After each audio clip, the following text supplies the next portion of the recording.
তোমার সাকসেস হওয়ার পর তোমার আশেপাশের কিছু লোক আছে যারা এমন ভাবে রং বদলাবে যেখানে গিরগিট অক্টোপাস এরাও ব্যর্থ।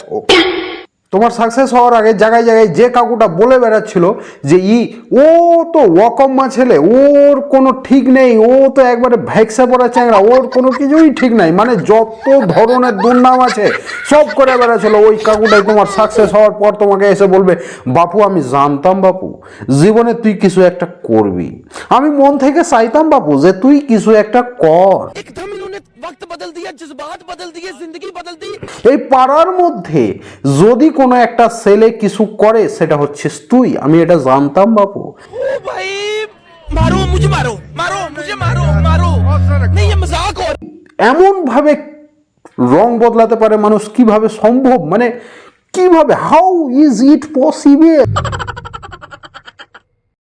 হ্যাঁ, এভাবেই মানুষ রং বদলায়, মানে তুমি বুঝতেই পারবে না হঠাৎ করে লোকটা কিডনি করে এত ভালো হয়ে গেল, মানে কি বলবো, বললাম না ওদের গায়ে গিরগিটও ফেল। আমার এক বন্ধু নতুন করে হোম টিউশন পড়াতে লেগেছে, পাড়ার এক কাকু হঠাৎ ওকে বলছে বকরি চড়িয়ে খাবো তাও ভালো, কিন্তু এরকম কাজ জীবনে করবো না। তার ঠিক 4 মাস পরই ওই কাকুই আর ওই বন্ধুকে বলছে, মাস্টার মশাই আশেপাশে হোম টিউশন থাকলে আমাদেরকেও বলো, হ্যাঁ পড়াতে হবে যে, নাহলে হচ্ছে না। মানে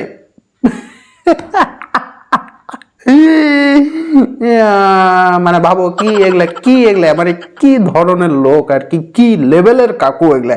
হ্যাঁ, তো এগুলা জ্বালা এগুলা থাকে সমাজে, এরকম লোক থাকে, তোমার ঘেউ আছে। হ্যাঁ, তো ঠিক আছে।